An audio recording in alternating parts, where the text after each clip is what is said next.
जय हिंद दोस्तों, आप सभी का स्वागत है आपके अपने YouTube चैनल नौकरी तक पे। हम पुनः उपस्थित है एक नए वीडियो में। सभी को पहले a very good morning to all of you. आप लोग अच्छे होंगे, स्वस्थ होंगे और हर दिन की भांति खुश होंगे। ये वीडियो आपके स्क्रीन पे आप खुद देखिए मैंने क्या लिखा है। ये 7 पॉइंट लिखा है और मुझे उम्मीद है जैसे ही मैंने बोला आपने पढ़ना स्टार्ट कर दिया होगा। बिल्कुल देखिए, आपका इसमें जवाब भी निहित है। क्योंकि एक मेरा सीरीज चला हुआ था पहले भी, बीच में मैंने बंद कर दिया। रीज़न ये था क्योंकि बहाली, देखिए बहाली कहीं ना कहीं नेतागण फंसाने के प्रयास में है और इसको इलेक्शन में खींचने के चक्कर में है, तो दुख होता है। आप लोग बोलते हैं सर कब आएगा बहाली, कब आएगा बहाली, कब आएगा बहाली। अब मैं आपसे पूछता हूँ कब आएगा बहाली, तब क्या होगा?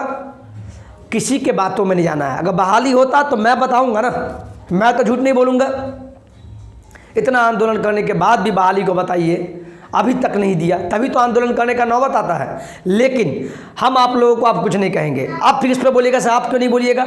मैं इसलिए नहीं बोलूँगा क्योंकि आप लोग खुद समझदार हैं और आप लोग कुछ अभ्यर्थी आंदोलन में आए जो बहुत बड़ा महा आंदोलन हुआ था और लगभग 60% नहीं आए। तो मैं क्यों बोलूँ? मैं बोलने वाला क्यों हूँ, मतलब क्या हूँ? लेकिन अब नहीं बोलेंगे, बस आप जानिए, ठीक है। लेकिन बहाली का अभी फिलहाल अभी कुछ नहीं दिख रहा है। अभी तो यही कहेंगे नियमावली कम से कम दे दे सरकार, नियमावली 2022, जिससे कि सभी अभ्यर्थी संतुष्टि हो जाए कि क्या क्राइटेरिया है, क्या सब्जेक्ट कॉम्बिनेशन है, ये सब दे दे। उसी संदर्भ में कल मैंने जो वीडियो डाला आप लोगों ने बहुत उसको प्यार दिया। रीज़न है चूँकि मैंने ऑथेंटिक वीडियो डाला था और यही वीडियो होना ही चाहिए। और मुझे उम्मीद है आप किस टाइप का वीडियो देखते हैं मुझे आप समझ में आ रहा है, क्योंकि मैं भी यूट्यूब के दुनिया में नया हूँ। तो आप लोग सोचते हैं कि बहाली पे बता दे, बिल्कुल उसी संदर्भ में आप लोगों ने जो भी प्रश्न पूछा है मैं बताना चाहूँगा। एक मिनट क्या कॉपी दीजिएगा वहाँ से, मैंने आपके कॉपी में लिखा है, देखिए कॉपी में कमेंट को मैंने लिखा है। देखिए यहाँ देखिए, आप जो भी कमेंट करते हो मैं चैलेंज करता हूँ, लगभग 99% का मैं जवाब दिया हूँ। कल के वीडियो में देख लीजिएगा। मैं थोड़ा परेशान हूँ हॉस्पिटल लेके, अभी मैं फिर हॉस्पिटल निकलूँगा। मैं विद्यालय से भी छुट्टी ले लिया हूँ लगभग 7-8 दिन का, लेकिन फिर भी वीडियो नहीं लाते हैं। दुख होता है, ऐसा हमको दुख होता है क्योंकि आप आपसे कनेक्ट नहीं हो पाते हैं। लेकिन अभी देखिए हम हॉस्पिटल निकलेंगे, उससे पहले वीडियो बना के जाएंगे। देखिए इसमें देखिए कुछ का नाम लेना चाहेंगे। निवेदिता पुष्प यूट्यूब कोई चैनल है, उन्होंने 40-60 पर क्वेश्चन पूछा था। एक देव अंश गौरव है, उन्होंने भी पूछा सर इंटर में 50% लिया जाएगा कि नहीं। एक उपेंद्र नाम के अभ्यर्थी, मेरे प्यारे अभ्यर्थी, उन्होंने पूछा स्टेट कॉमर्स क्या होगा। ऐसे तमाम अभ्यर्थी प्रश्न पूछे, उनका कॉमन पॉइंट, कॉमन बिंदु लेके आए हैं। अब उस कॉमन बिंदु पे बात करते हैं। कॉमन बिंदु आप खुद देख लीजिए, ज़्यादा समय नहीं लेते हुए हम बात करते हैं। चलिए पहला पॉइंट आते हैं। मैंने क्या बोला है? Age relaxation. क्या मैंने बोला है? एज रिलैक्सेशन का क्या होगा, यानी कहने का मतलब है जो पहले इस पॉइंट को लेकर चलते हैं हम। एज रिलैक्सेशन,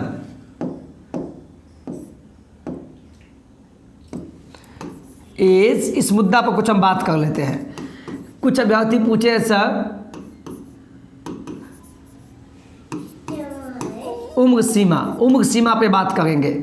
7वां चरण का जो बहाली होने वाला है, सामान्य प्रशासन विभाग के द्वारा आप तमाम अभ्यर्थियों को पता है या नहीं पता है? पता है तो बहुत अच्छी बात है, नहीं पता है फिर भी हम बता देते हैं शॉर्ट्स में कि आपको जैसे जनरल है, जनरल में अगर मान लीजिए कोई फीमेल है तो उनका उम्र सीमा क्या है? 37 साल।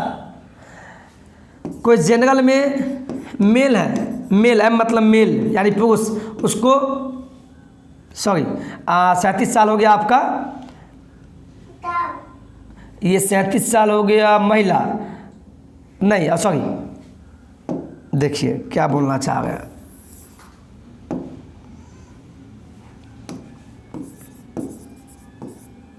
जनरल फीमेल का है 40 साल तक दिया गया है और जनरल मेल का, मेल हमें भी याद नहीं है, समथिंग देख लीजिएगा तो हम भूल गए। मेल का है 37 साल, 37 साल अधिकतम। जैसे हो गया ओबीसी, ओबीसी में कोई है, हम पहले ही बोल रहे हैं, एम मतलब मेल या फीमेल, उनका अधिकतम उम्र है 40 साल। और जो SC ST में है, कोई भी हो, मेल हो या फीमेल हो, एम या एफ मतलब फीमेल, उनका है 42 साल। ये जो मैंने बताया है अधिकतम उम्र, यानी जनरल फीमेल का 40 साल, जनरल मेल का 37 अधिकतम सीमा है। और ओबीसी मेल या फीमेल का 40, SC ST। एक अभ्यर्थी पूछ रहा सर PH वाले का, देखिए PH जो हैंडीकैप्ड है इसमें कुछ नहीं होने वाला है। आप जिस भी कैटेगरी में आते हैं PH का सीटेट के आधार पे, वो सीटेट में दिया जाएगा कि PH है SC ST है तो 75 पे। लेकिन यहाँ पे उम्र वाली बात में आप जिस भी कैटेगरी में आते हैं, आप PH है हम मानते हैं, लेकिन आपके जिस भी जाति में आते हैं आपको उतना ही उम्र सीमा दिया जाएगा। तो ये मैं जो बता रहा हूँ ये अधिकतम। लेकिन आप जो बोल रहे हैं सर 10 साल का छूट दिया जाएगा, तो बिल्कुल दिया जाएगा। जहाँ तक मुझे लगता है प्लस 10 साल का छूट दिया जाएगा। ये पहले भी था और इस बार भी उम्मीद है 99%। अब बिहार सरकार कहीं नहीं दे तो वो अलग बात है, लेकिन 10 साल मिलना चाहिए और मिलेगा। जैसे मान लीजिए कोई जनरल है, फीमेल में है, 40 साल की है, 40 साल उसका होने को है, लेकिन फिर भी उसको 10 साल छूट दिया जाएगा तो 50 साल तक एलिजिबल हो जाएगी। एक मेल अभ्यर्थी, मेरे प्यारे अभ्यर्थी प्रश्न पूछे कि पृथ्वी सर बताइए हम मेल में हैं, अभी मेरा अभी हम मेल में हैं और मेरा उम्र 42 साल हो गया है, मेरा उम्र तो ख़त्म हो गया है सर। बिल्कुल, चूँकि 37 साल ही आप एलिजिबल है, लेकिन अगर 10 साल का छूट मिलेगा तो 37 आप 47 साल तक एलिजिबल है और आप बहाल हो जाएंगे। चूँकि ऐसे आपका 37 पे ही ख़त्म होगा, लेकिन आप 42 साल के हो गए तो एज तो ख़त्म है, लेकिन 10 साल का अगर छूट दिया जाता है तो आप भी इसमें योग्य होंगे, चूँकि 37 10 47 साल हो जाएंगे। तो उसी प्रकार सभी एज जो भी जाति के देख लीजिएगा आप, 10 साल का छूट मिलता है। इसीलिए कहते हैं बहाली जल्द से जल्द होना चाहिए। ऐसे में कितनों का उम्र ख़त्म हो जाएगा। ये आप अपने लिए मत सोचिए, आप स्वार्थी मत बनिए, हम भी कोई स्वार्थी नहीं है, सभी का भला हो। और 7वां के बाद 8वां आएगा उसके लिए भी आवाज़ उठाएंगे, 8वां के बाद 9वां आएगा उसके लिए भी आवाज़ उठाएंगे। नहीं उठाएंगे तब ना बोलिएगा। इसीलिए बोलते बहाली जल्द से जल्द हो, यही मेरा सरकार से निवेदन है। चलिए, समझ में आ गया पहला पॉइंट। अब चलते हैं सेकंड पॉइंट क्या है। यहां देखिए, किसी ने पूछा सर 40-60 पर ही बहाली होगा ना या नहीं होगा? चूँकि आपको पता है मेरिट लिस्ट का जो निर्धारण होगा इस बार एकेडमिक का 40% और पात्रता परीक्षा का 60%। तो जहाँ तक मेरा अनुमान है 99.99% इसी पे बहाली होगा। ठीक है, इसी पे ही बहाली होगा। तो आप अपना देख लीजिए कैसे क्या परसेंटेज है। तीसरा, सर कटअप पे वीडियो बनाइए, कटअप पे वीडियो बनाइए। मैं आप तमाम अभ्यर्थियों को बता दूं कि मैं वीडियो बनाऊंगा, लेकिन पहले बहाली और सीट आ जाए कि 1 to 5 में कितना सीट है, 6 to 8 में कितना सीट है। हमारे और भी यूट्यूब भाई है, उनके तरह वीडियो हम बना के व्यूज बना सकते हैं, लेकिन हमको नहीं चाहिए। चूँकि अभी सीट का पता नहीं है तो कैसे वीडियो बना दे। लेकिन हम फिर भी आपको बता दें एक चीज़ हम बता दें, फिर भी क्या बता दें। यहाँ देखिए, चूँकि 60-40 में 40 और 60 वाला मामला में जो इस पे बनेगा, तो जिनका भी 55% बन रहा है या इससे ऊपर सिंपल बुझ लीजिए, या इससे ऊपर 60-40 में, वो सभी योग्य हैं। सभी क्या है? योग्य तो सब है, लेकिन वो 110% बहाली। लेकिन अब बहाली आ जाएगा तो अब यही 1 साल बाद बहाली आएगा तो कटअप तो हाई जाएगा ही। क्यों जाएगा? चूँकि नए नए अभ्यर्थी आएंगे। आप किसी का विरोध इसलिए नहीं कर रहे हैं, चूँकि सबका अपना अपना हक है। कुछ बोलेंगे सर सीटेट क्यों होना चाहिए, तो सर आप ये बोलने वाले कौन हैं और मैं ये बोलने वाला कहूँ? मैं बोला ही नहीं कभी। आप जिसके भाग्य में जो, लेकिन 7वां चरण होना चाहिए। हम मुद्दा पे आते हैं, 7वां चरण बहाली अभी होना चाहिए।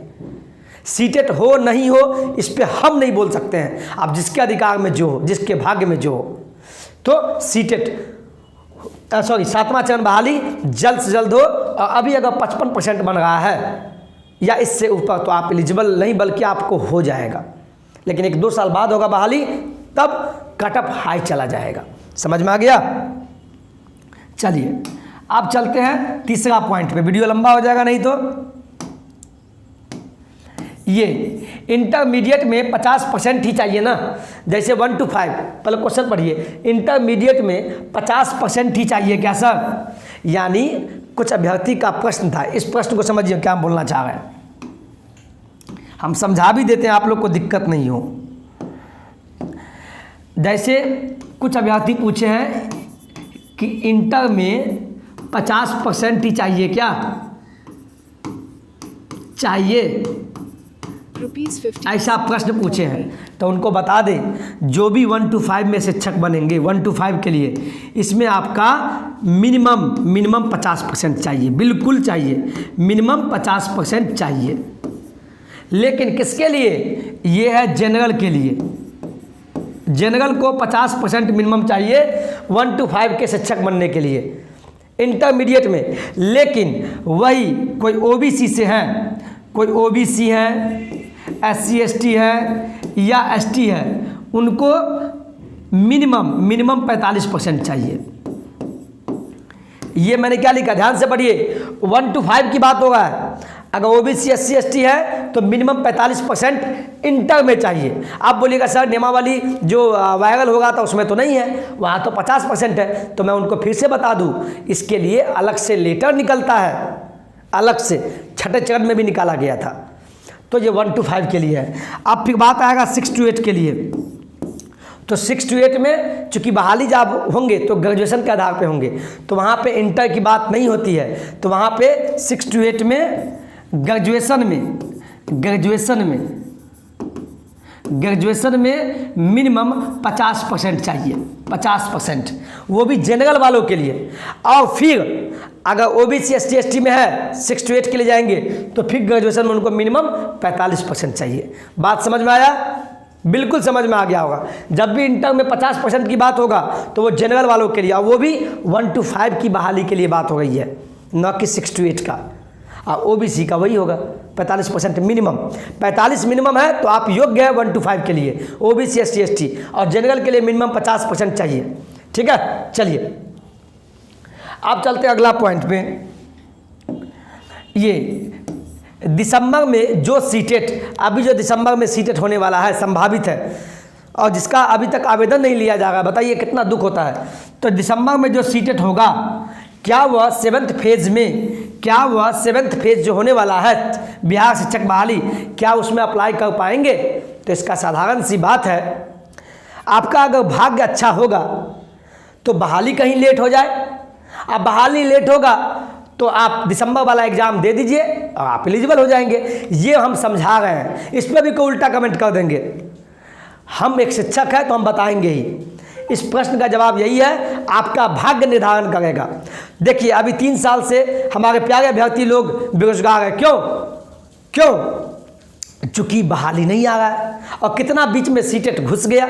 लेकिन जो घुस गया तो उसका तो अधिकार तो है ना, और नियम ये कहता है जब भी कोई बहाली आएगा उस बहाली से पहले आपका डिग्री कंप्लीट होना चाहिए, यानी मैट्रिक होना चाहिए, इंटर होना चाहिए, बीएड या डीएलएड या सीटेट, तब आप उस बहाली में जाएंगे। दुनिया का कोई भी बहाली हो।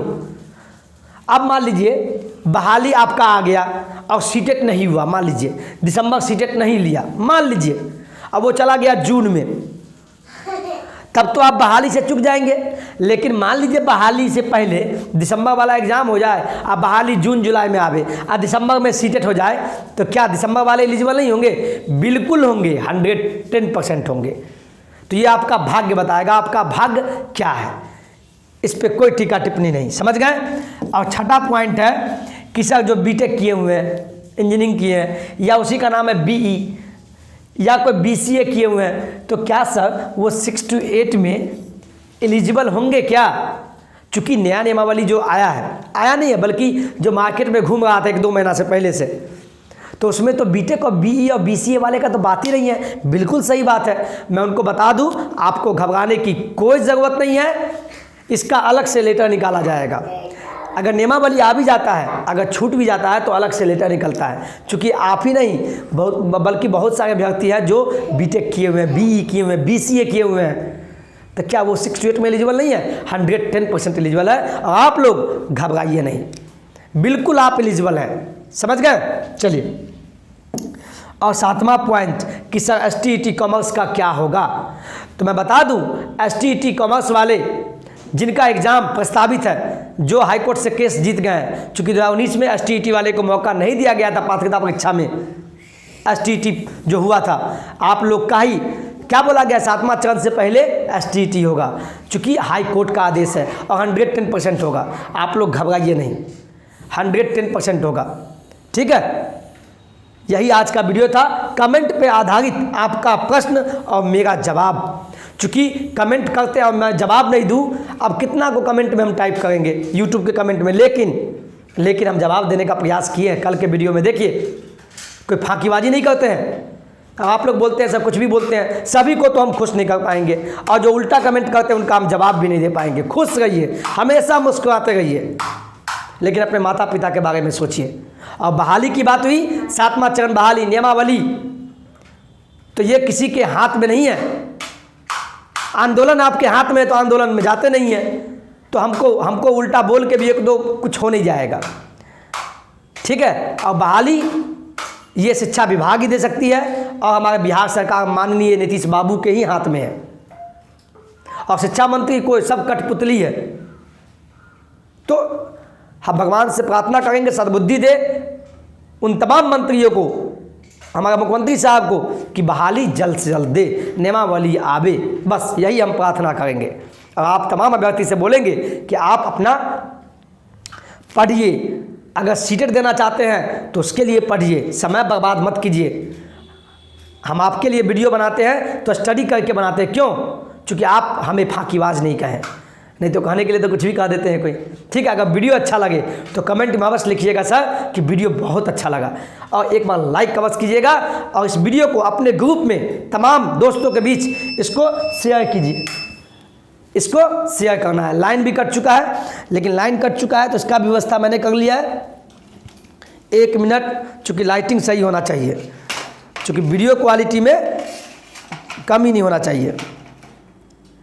अब ठीक है, तो यही बोलेंगे, आप लोग खाली नहीं बैठना है। अगर जो भी सीटेट के अभ्यर्थी हैं जो हमारे चैनल से जुटे हुए हैं, आप फिर बोलेंगे 7वां चरण वाले, उनको नहीं, जो चूँकि हम ऑलरेडी पढ़ाते हैं, सीटेट की बात करते हैं, जिनको पढ़ना है हमारे चैनल से जुटे रहिए, प्लेलिस्ट भी बनाए और बिंदास पढ़िए, बस यही कहेंगे। और जो 7वां चरण बहाली वाले हैं, आप अपना प्रयास मत छोड़िए, बहाली होना चाहिए, होना चाहिए, होना चाहिए।